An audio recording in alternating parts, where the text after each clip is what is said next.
Mas há um Deus nos céus que revela os segredos. Ele revelou o que vai acontecer no fim dos dias.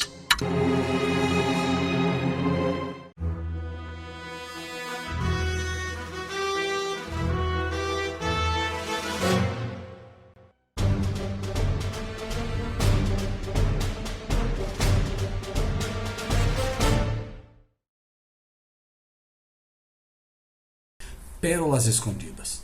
Mundo no maligno, Deus no controle. E ele muda os tempos e as estações. Ele remove os reis e estabelece os reis.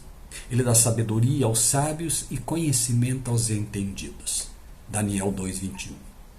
Com a eleição de Donald Trump a presidente dos Estados Unidos, diversas especulações surgiram por todos os lados e junto com elas as previsões ou as agendas dos donos do mundo, os Illuminati, ganham força. O meio cristão se agita, afinal. Desenhos como os dos Simpsons já anteciparam com alguma exatidão fatos consumados. Como entender tudo isso à luz da Bíblia? Bem, primeiramente é preciso entender, como diz o texto acima, que é Ele, Deus, quem remove e estabelece reis. Isso quer dizer exatamente isso. Não importa o que o diabo planeje com sua agenda, não importa os que se dizem donos do mundo, o que eles executem a mando dele. Tudo, absolutamente tudo, irá ocorrer somente se Deus assim o permitir. Permitiu que Nabucodonosor levasse cativo o seu povo. Permitiu que levantasse o maior império que o mundo já viu. Mas quando Nabucodonosor exigiu adoração, finalmente, quando imaginou que estava no controle de todas as coisas, quando disse, não é esta grande Babilônia que eu edifiquei para a casa real, com a força do meu poder e para a glória da minha magnificência, Daniel 4:30, imaginando ter sido rei por seu poder, imaginando ter edificado pela força do seu braço, foi destronado, perdeu a razão e como um animal qualquer passou a viver até reconhecer quem realmente estava e está no controle. Nada mudou.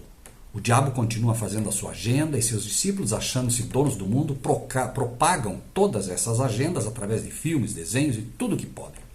Confundem a permissão de Deus, quando deixa que o façam, com o poder deles mesmos e de seu rei, o diabo, apenas para finalmente perceberem, como Nabucodonosor, que no final, queiram ou não, terão que render-se àquele que está acima de tudo isso. Ele muda os tempos e as estações. Ele remove os reis e estabelece os reis. Ele dá sabedoria aos sábios e conhecimento aos entendidos. Isso está em Daniel, capítulo 2, versículo 21. O diabo, quando levou os homens a crucificar a Cristo, os fez colocar Cristo no meio, entre dois ladrões, tentando dizer ao mundo que Cristo era o pior de todos eles. Mas a lição será de que Cristo irá morrer como viveu, no meio.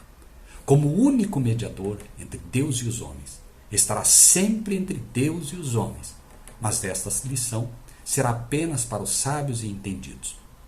Por quê? Porque no final Deus está sempre no controle. Se os fariseus mandassem alguém pegar a cruz que finalmente crucificou Jesus, e na marcenaria onde foi feita, essa pessoa voltaria e diria, lá não tem nenhuma cruz para Jesus, tem uma frontal de Barrabás, e nesta foi crucificado Jesus. Aquela cruz era para Barrabás, era para mim, era para você, era para qualquer um, menos para ele, porque ele não a merecia. Então não poderia haver uma cruz para ele. E por quê? Porque Deus estava e está no controle. Pilatos, um rei pagão, escreve em cima da cruz, Jesus Nazareno, rei dos judeus. Os fariseus pedem a ele que troque o título e coloque que ele disse que era o rei dos judeus. Mas Pilatos diz, o que escrevi, escrevi. E muitos dos judeus leram esse título, João 19:20. Por quê? Porque Deus estava no controle e a escritura se cumpriria, quisesse ou não Satanás, seus anjos e seus seguidores. Pois Cristo havia dito a Nicodemos que quando fosse morto, muitos atrairia a si. Satanás conhece o livro de Salmos, pois o citou quando tentou a Jesus. E este livro lançava uma profecia. Repartem entre si as minhas vestes e lançam sortes sobre a minha túnica. Salmos 22:8. Tendo, pois, os soldados crucificado a Jesus, tomaram suas vestes e fizeram em 4 partes, para cada soldado uma parte, e também a capa. A capa, porém, tecida toda de alto a baixo, não tinha costura. Disseram, pois, uns aos outros: não as rasguemos, lancemos sorte sobre ela para ver quem ficará com ela. E foi assim, para que se cumprisse a Escritura. Quase poderíamos ver Satanás procurando de todas as formas evitar que os soldados repartissem as vestes, ou que jogassem sorte para ver quem ficaria com a capa, pois não queria que a profecia se cumprisse. Mas Deus estava e está no controle. Os anjos caídos, nem todos homens ou mulheres ao seu lado, nem com nada, absolutamente nada, Satanás conseguiria evitar que a mesma se cumprisse. Assim foi e será sempre.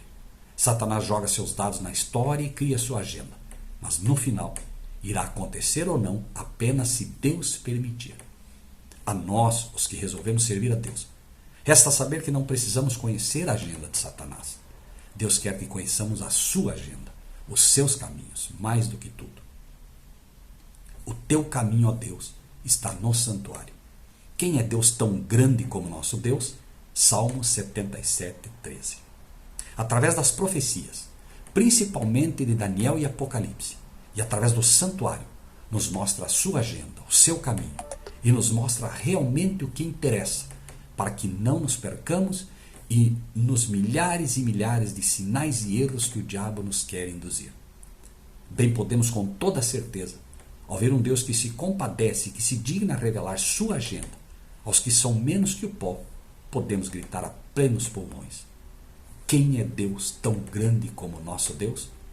Salmo 77, 13. Estudemos as profecias e as lições do santuário, que nos revelam a agenda do verdadeiro dono do mundo. E deixemos para os que servem ao inimigo o estudar a agenda do diabo. As armadilhas do grande enganador, Deus as revela todas através das suas profecias. A besta que sobe do mar, a besta que sobe da terra, o sinal da besta, a Babilônia, os chifres, as trombetas. Está tudo escrito, esperando apenas que estudemos a fim de detectar estas armadilhas. Conhecer a agenda do inimigo e não estar preparado para enfrentá-la, de nada nos ajudará. Estudemos a palavra de Deus. Isto irá nos preparar para enfrentar o inimigo e todas as suas armadilhas. E isso é o mais importante. Pense nisso e que Deus seja contigo.